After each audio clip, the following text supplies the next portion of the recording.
Hello. It's been one of those days where real life interferes with the creative life.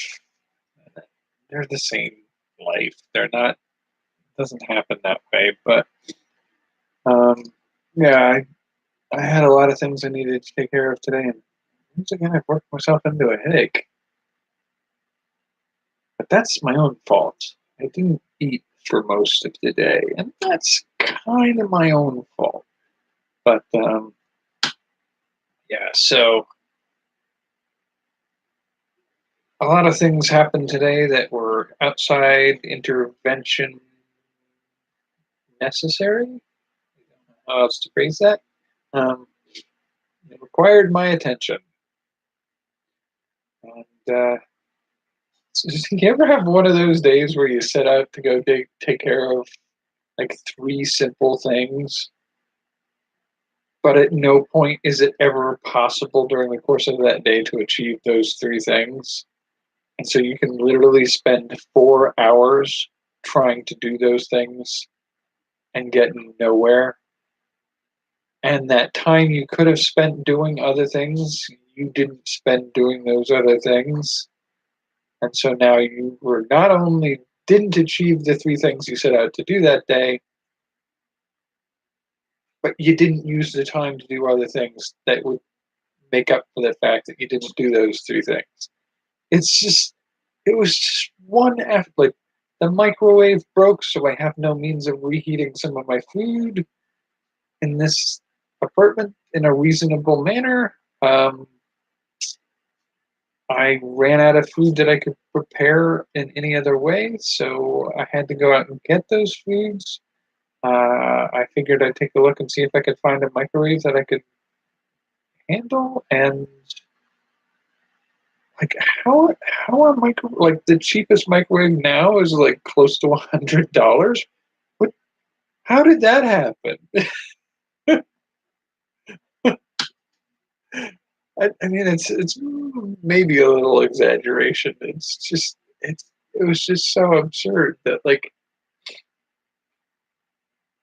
nowhere was there a solution to the three problems that came up today that needed a solution today.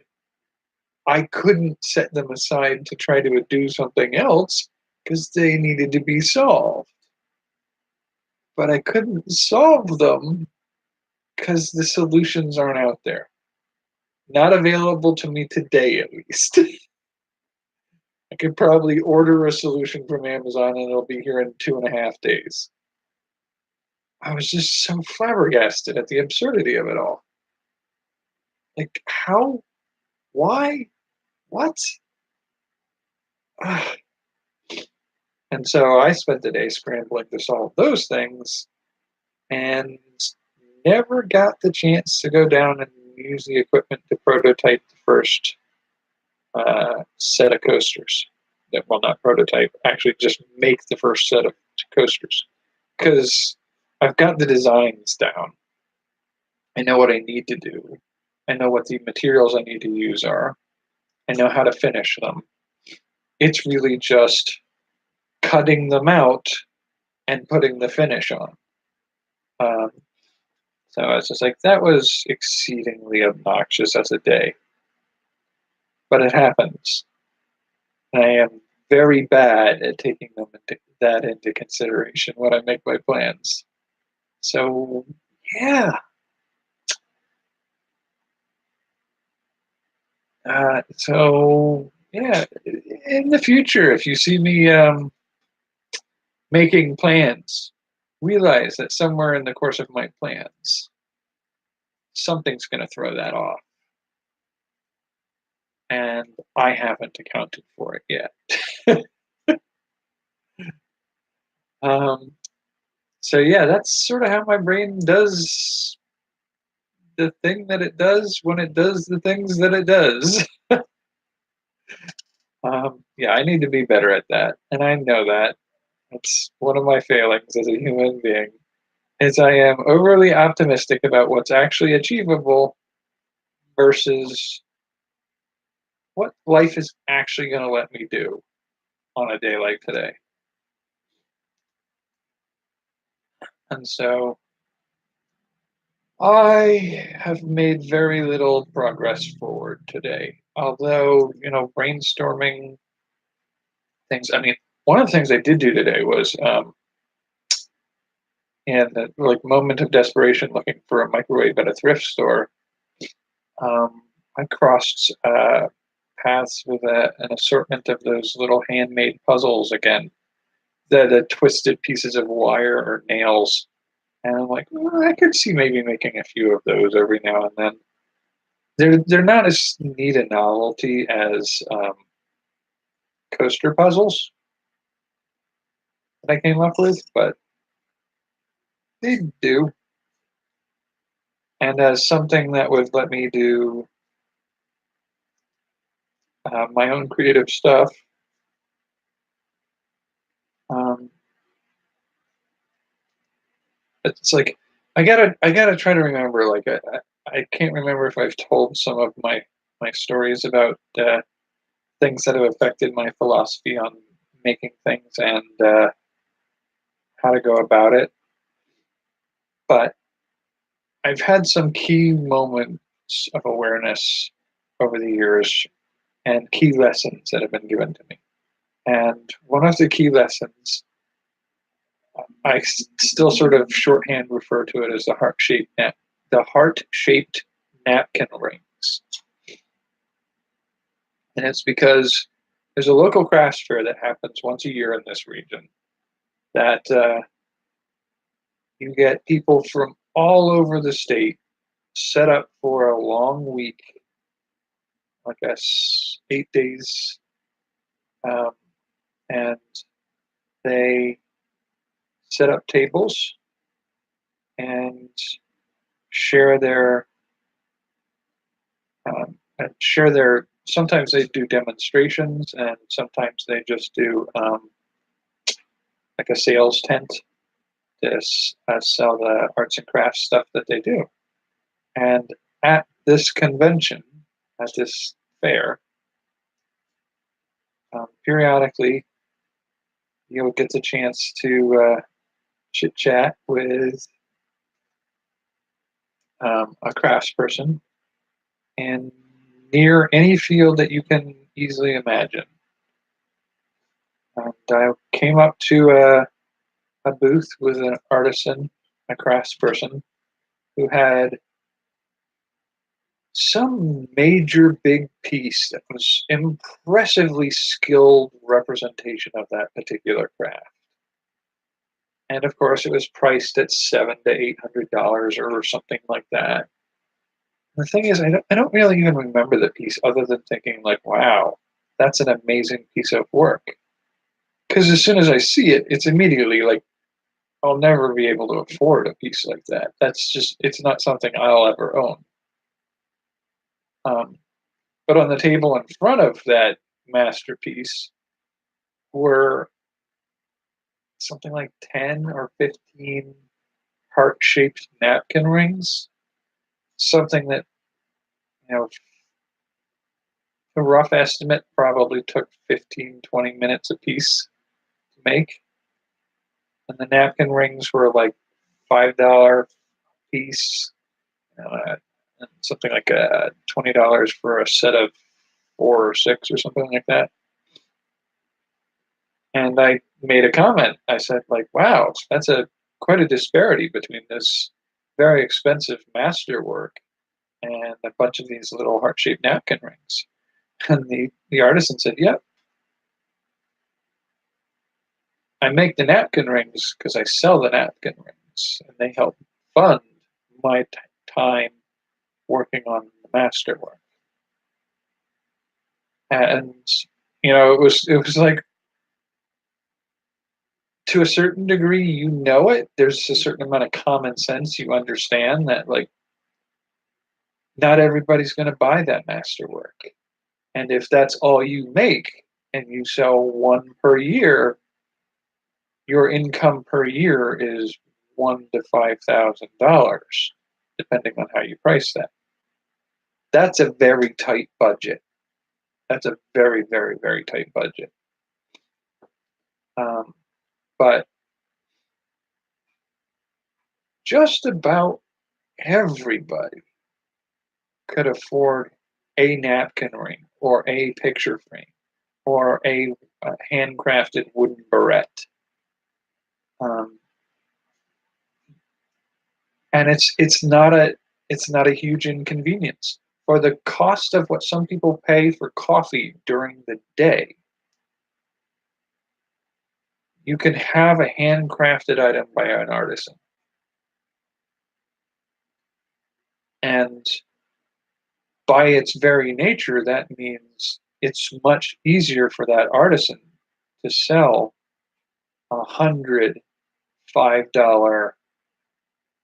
napkin rings in a couple days, whereas selling a $500 piece maybe comes around once or twice a year.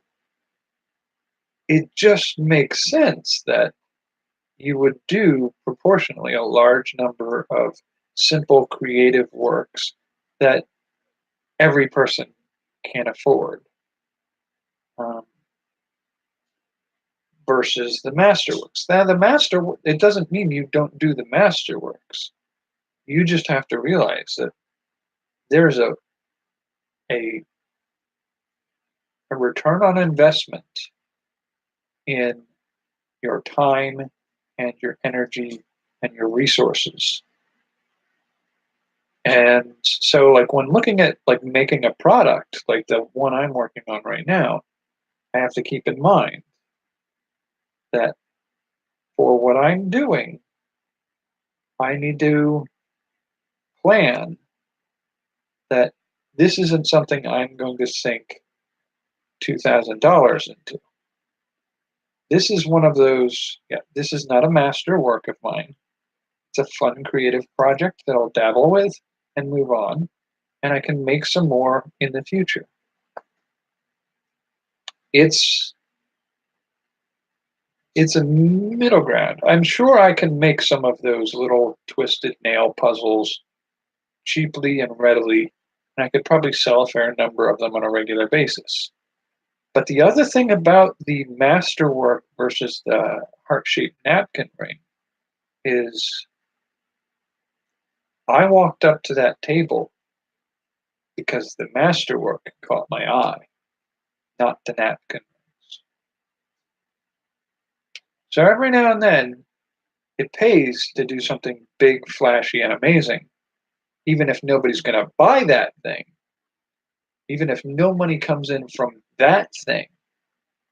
If it gets people to the table to do the things that support you in making those works, that's the value of the masterwork. Not necessarily that you're going to sell it someday and that it's going to, bring in $1,000 to $4,000, $5,000, or whatever you get for it. The value is in the attention it gets. And I think maybe not on his radar, the artisan, when I talk to them, I think maybe not on his radar as a potential effect of some of this is for a lot of people who want to talk with their friends about crafted goods or artisan works. I may not be able to afford that $1,000 purchase to $5,000 purchase, but if I buy a $10 napkin ring or a $15 picture frame or whatever, um, and I have a business card that came with it from the creator, and I set those up in my house, and I have friends and family over, and they notice the napkin ring and go, "Oh, that's cute." I now have a story about an artisan who created a master work, and I can give them the name of that master craftsman. And it's advertising. But it's also like when I buy that napkin ring, I don't buy just a napkin ring. I buy the story of how I found those napkin rings, the masterwork that this craftsperson did. And so, like, the value of that napkin ring is beyond the existence of the napkin ring and into the realm of the other creations of the artist. And so, like, creating some of the projects that I want to create here, it is about making the product, but it's also about making the connection with the process of making a story that you have, that you can tell to other people about what I did and what you got out of it. Like, it's not just what I did, it's what you got out of it. I'm rambling, and I think I lost my point somewhere in there. But yeah, so the creating of this product, this isn't my masterwork. This isn't quite my heart-shaped napkin ring either. But there is an aspect of this that involves both of those. This is more to do with um, being a part. It's it's being the story that's included with the heart-shaped napkin ring. Because the heart-shaped napkin ring is the everyman accessible purchase item. Maybe this isn't it. Um, you know, the everyman accessible purchase item. Like, if I make 5 of these puzzles that I make, 5 people will purchase them. But the story of the creation of the puzzle and the book and the animation and the board game and the few things that come after this, that's the thing that I want people to be able to walk away from this with. And the purchase price is free. Like, I want to give you a story about, like, what what somebody did. What did they achieve? And maybe the question of whether or not you could do it too. And maybe I'm just being, overly sentimental about something so absurdly simple. But I do kind of feel like it's one of my favorite things about doing a project isn't people going, "Oh wow, you're so talented." It's like, "Oh wow, can you show me how to do that? I think I might be able to do something similar." Because to me, like, I think I said before in one of my previous videos, it's like, I things I oftentimes create are things I want to see in the world. Not, I don't want to be the famous person who invented such and such. When I set my mind to making something, it's because I I really would like it if I could purchase that item. Since it's not available for sale, I have to make it. That's cool. Maybe some other people want to purchase what I make. But at that point, that's secondary to making what I want to exist in the world exist.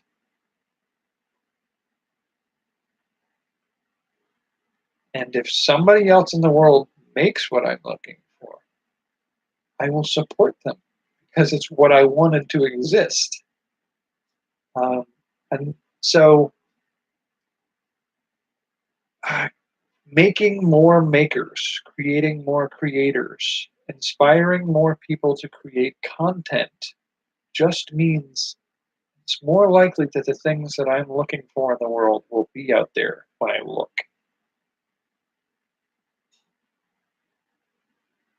And if you look at any of my other videos, it's pretty clear that I will watch most any movie. I will read most any book. I will play most any game. Because sometimes it's not about being a perfect product either. It's not about being a masterwork. Sometimes it's just about the inspiration, the excitement, finding something, just a little bit of what you're looking for in the world. So even on days like this, where grocery shopping, appliance breaking, unexpected meetings to help people, they happen. And that's okay. It's not a complete derail. My plans for the future are not completely ruined. As far as I know, I'm still the only person in the world making coasters that are shaped like circles with stars in the middle of them that are made out of puzzles that fit together into a larger star that fits into the bottom of a large tray. Like, as far as I know, I'm the only one who's doing that. Somebody beats me to that by Friday. Okay, I'm not lost because the actual value of the thing I'm doing isn't in the sale of the item, it's in the creative process. And it's in the creative process for me, it's in the story about the creative process that other people can tell. And it's in the creative process that it inspires others to do. And that's sort of where I got the name for my channel was inspired content. It's it's in many ways multiple meanings of it. It's content that's inspired by other things. It's inspired and also being content. It's also the things I make that are inspired by other things. And sometimes it's about the content you might make inspired by things that I am suggesting. So,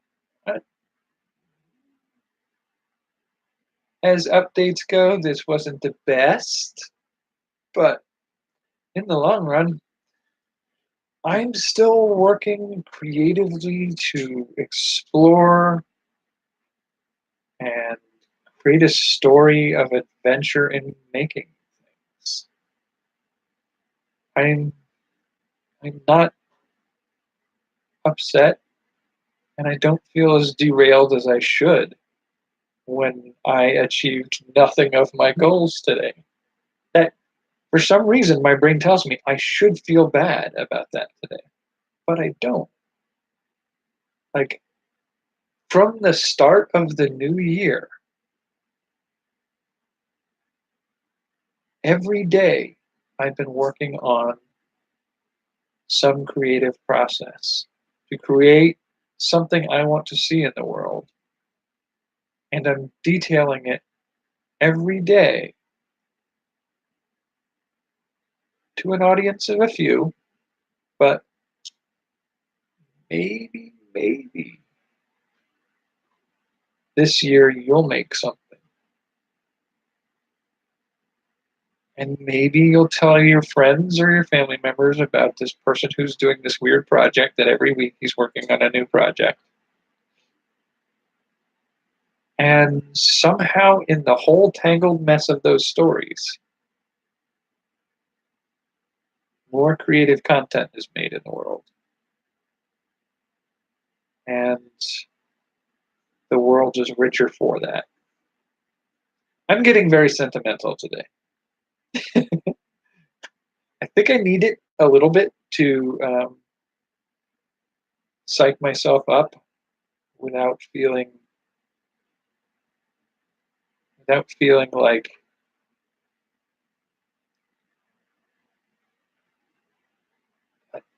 I know some people who are currently working on being an online content creator, and they're all about the numbers. How many views, how many subscribers, how many sales, how much money. And here's the thing. If I had this sort of conversation with one of the viewers of this video in person, in a store, about a product, that would be a rewarding conversation. And it shouldn't be any less rewarding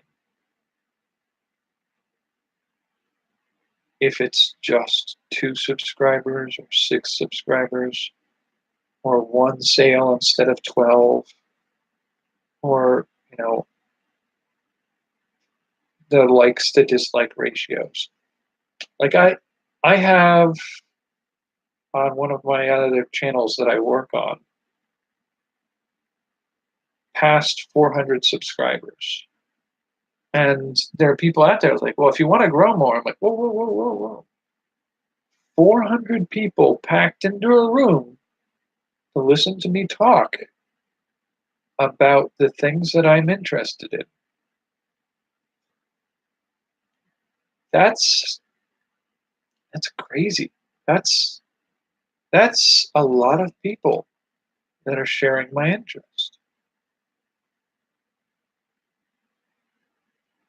And I value each one of the people who views my content because it means that I'm not alone in my interest. That there are other people who are fascinated and inspired by bad movies or a book that missed the mark on the possibilities of where the story could have gone, or sometimes a really, really amazing movie or a book. Maybe they found this quirky board game that, with house rules that they use at home, make for an amazing night of laughing fun with family and friends. And I guess where I'm going with this is it's nice to know that there are even just a few people out there that value those things too. So even if I don't get any work done, even if I'm not the most amazing creator, or I don't sell a lot of a certain thing, having the ability to share and connect with other people about the things that we love in the world, that's a step beyond the heart-shaped napkin ring. That's just a gift. So thank you. I will call it here. It's a 30-minute ramble with no progress report to go on. Sorry. Um, Alrighty, I guess I'll see you tomorrow. Hopefully with some more updates about where I'm going with this, because I really do want to have like a physical copy of a finished one to hold in my hand. I want to have that yesterday, but haven't gotten there yet. But it'll happen soon. So let's aim for tomorrow. Let's see what we can do. I'll see you tomorrow. Bye.